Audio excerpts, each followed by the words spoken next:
episode 1 of Two Therapists in a Book Club. I'm Emily. And I'm Maddie. Grab your coffee and come cozy up with us. So before we get started, I thought we would just talk about how the book club YouTube podcast even came to be. Reading was my COVID hobby. I wasn't really a reader before, and then I took it up and fell in love with it. And I had this idea, as I feel like everyone was during COVID, of these things that they wanted to pursue while we were all home isolated, of starting a book club, but from a therapist perspective. Yes. And then we were having coffee one day, and I was like, do you want to start a book club with me? And I said yes.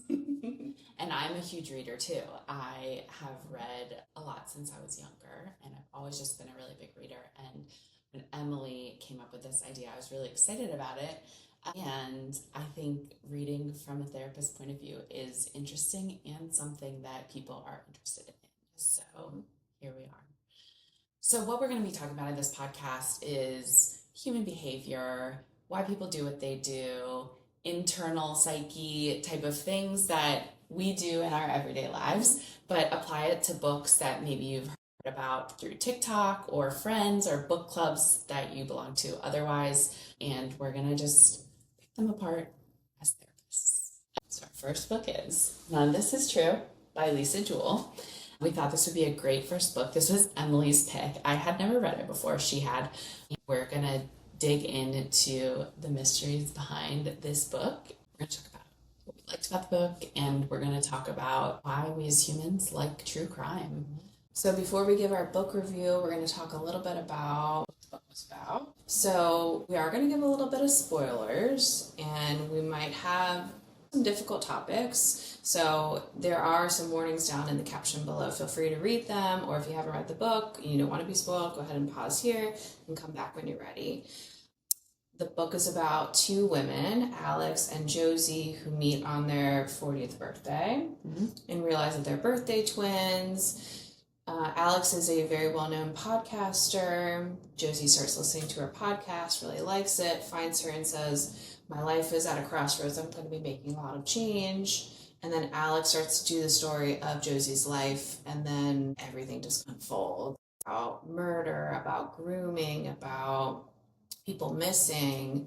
And then at the end, it wraps up in a way where you're cuffed with, what did I even read? What is true? Yes. How do I feel about each individual character? Totally. It lives up to the title. It does. Yes. Lisa Jewell, beautifully chosen. Yes. So what did you think? How many stars did you give? So we were ranking out of 5 stars, and I gave it 5 stars. I couldn't put it down. I read it really fast. I loved it. It was a great recommendation by Emily, and I just really didn't know where it was going. And I think especially from a point of view of a therapist, there was so much in there and so much of a story for each of the characters. You have the 2 main characters, but even the supporting roles had these backstories that were really layered. So I thought that it was really well written. We didn't talk about that yet, but how it was written too added to my 5 stars. Easy to read. Absolutely. How about you? I also gave it 5 stars. So Maddie said, I have already read it. And so when we started this, I read it again, which was fascinating because I did know everything that was going to happen. And so I was looking at the book just completely differently. And yet the conclusion that I came after reading it the second time was different than the conclusion I came to the first time, which just plays into Lisa Jewell is a beautiful writer, right? So different point of views. You feel like such a push-pull with every character, especially Josie and Alex. You feel just this array of emotions, and then at the end you're like, wait, I've been mad at this character or angry with this character, and then is that really how I feel? So impactful. And you listened to it, and it seems like that was a really different experience. Absolutely. So not only is there more than one narrator, but you get to hear just everything as if it is a podcast. So it was just an amazing read. And it read well too. I could see why it was a really good listen, but it read really well. I like books that are from different point of view. I like books that are broken up into smaller chapters, and it was very much this where it just kept my attention really well. But I would like to try to listen to it, I think. I'm not a big listen to books kind of gal, but that seems like one that maybe has a little crossover with the podcast feel or the documentary feel. So stay tuned. Why we true crime? Yeah, like that's the big question, right? That we decided we wanted to talk about because there's so much. If you scroll through TikTok, that's what everyone's reading, right? So interesting. There's a lot of thoughts we had, right? We talked about this a little bit, but the first thing that comes up is protecting ourselves. Watching true crime, by reading true crime, whatever it is, we can get a sense of what it might look like if we encounter a dangerous situation. So we can know what to do. Whether that's true or not is a whole nother conversation, but it's a natural human reaction. It's like we horror, and then we have that thought of like, don't go in the basement, right? Like we've learned through watching, through reading, that you should not split up, you don't go into the woods, you don't go into the basement, right? So we're learning all these different ways of surviving in places people are trying to cause us harm, but not actually causing us harm, right? We're watching it through these different aspects. It's like you're on your couch and it's really safe, but you can encounter these dangerous situations in your cozy couch. Our brains are designed to protect us from harm, so it's gonna go there. And so it makes so much sense why this industry is just booming. Because as humans, like that is what we're hardwired to do, is to protect ourselves and survive. Absolutely. And we want to control the uncontrollable, right? Like we can't control if someone is, I mean, a little graphic, chasing us, trying to murder us or stalk us in some way, but like we want to figure out how to control situations that feel uncontrollable. Because like you said, the brain is hardwired to survive. Yeah. So we know how to encounter these potentially dangerous situations and be able to get out of it alive. Yeah. Yeah. I think we as a society, as a community, like we really true crime, right? Like it is a booming industry, like you said. If there's, a Netflix documentary about murder or someone who survived something, or we have a podcast. I mean, as we're talking about doing doing something on true crime, the amount of true crime that you can access through podcasts is unbelievable. It's crazy. And we're looking at how much money people make through true crime. Serial, I think, just for season 1 alone, maybe for all 4 seasons that I think they did, they made $25 million. Wow. And then My Favorite Murder, which is very popular, they make $15 million a year. Like the podcast, I don't know about the actual people that do it. So it is a very lucrative, sensationalized opportunities, right? That we take people's lives and experiences and we put them into movie form. And we can even like in some way, right? Of like, these are people's actual, but we kind of added all these really popular actors, and we talk about it in a way where it's like fun. We get to be a detective or solving. Yeah. Which is wild because you are throwing Olivia Benson in there, but you're also talking about super traumatic things for people. Love her. But it is like, when you really boil it down too, it's dark stuff. It's really dark stuff. I mean, I tell my lot to watch what they're watching, like when they're, because it is so popular and it is such a thing that people don't even realize what they're intaking is so dark and gruesome or dark and heavy.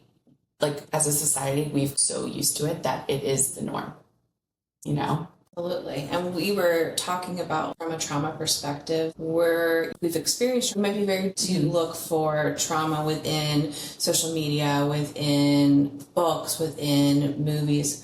Law and Order SVU. So the example of sexual trauma and then becoming really obsessed with Law and Order SVU because you're getting to see experiences that other people have that you can relate to, but it has a beginning and an end. Yeah. So you're trying to not like rewrite your narrative, but your narrative through someone else's experience. Definitely. I think it helps you to feel connected to community, to not feel so isolated in that experience, that those traumatic experiences can have you feeling like you're the only one it's ever happened to. And I think that different media sources provide that outlet of feeling like, oh, it's not just me. And there's something to be said about that too. While it is dark and heavy, it can also be normalized in a way. Yes, absolutely. And it's hard to process when you've experienced a traumatic experience or a series of traumatic experiences. Like emotions might be stuck in the body, memories might be stuck, and we have so many ways of how the brain protects and compartmentalizes where we lose memories that we don't get back, or we have emotions that are stuck in the body that we can't access. And so reading it in books or watching it in movies or TV shows, it allows us to access pain that we might not be able to access anywhere else. I think too, those emotions of pain and fear, anger, whatever might come with that can be more difficult emotions for us to access as a society. It's not necessarily as welcomed as the, say, happier emotions. This provides that out of kind of like the reality of experience stuff like this. Absolutely. And there is a piece of having identification within these things or within movies of you might identify with like the victim or this. You also might identify with the perpetrator, right? So we were even talking about that. Sometimes people have really thoughts, not necessarily that they want to act on them, although some do, but they don't have anybody to talk about that with, right? There's so much shame wrapped up in that you might not even, you were telling me, like you might not even therapist that. And so being able to watch someone else's like real life experience, right? How many movies have we seen about Ted Bundy, right? And just being able to see someone that had so many dark thoughts and be able to relate to that can be helpful in some way of it doesn't have to feel so stuck internally. That it goes kind of both ways, that you always identify with the survivor. Yeah, absolutely. I think I'm in that element too. Maybe the perpetrator and so many Ted Bundy docs or like docs around like murderers, understanding how did someone care. And that's so interesting too. I mean, it's what we our daily work, but how did someone get to the point where they're a serial killer? Or how did someone like in this book, how did Josie get to be who she is? And why is she behaving the way she's behaving? So interesting. Right. How does she get to the end of the book and she has murdered Alex's husband? Totally. And how do you get to a place in which you're 14 and you're getting groomed by that's in their 40s and your mom is completely wishy-washy about it? Yeah, that you can kind of like see these. Oftentimes we just look at an outcome of a person making like a bad decision or a decision that is inherently selfish or whatever it is where it hurts other people, and there's so much behind that leads to someone making survival decision. Yeah.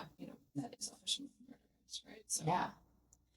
And like in this and in most of these crime documentaries, I end up feeling so empathetic for this person who has done this horrible thing. Josie being an example where I'm like, oh, like I can understand how she got here. And I think that's probably an important thing too for us as a to have that empathy. I mean, so not okay. Helps you understand.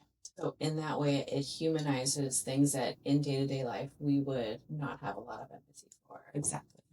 Like people have a large that feeds into why they make the decisions that they do. They don't just come out this way. Although I could say that there are exceptions to that rule. Totally. That there's a lot of research to say that psychopaths are born neurologically different. But for a lot of people that are living within like trauma responses, like Josie, you can judge based on behaviors, or you can look at kind of like everything altogether. We're stacked against her from the very, very, very beginning at birth. The cards were stacked against her. So, surprise, we're adding in a little clip here because we lost our footage from before and we wanted to make sure that we had an ending. So here we are. We wanted to remind you that you can find all our information down below and our TikTok, our Instagram, and we'll be showing up here on YouTube. And comment what you want to read.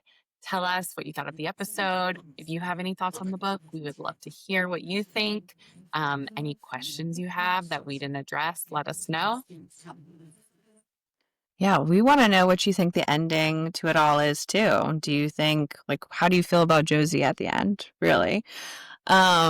yeah, we'll be posting what we're reading in real time on Instagram and TikTok, so feel free to tune in. We'll also drop what we're going to be reading and doing for book club, but leave below any recommendations that you have. We are always interested in what people like to read. But otherwise, we'll see you next month. Yeah, thanks so much for joining us.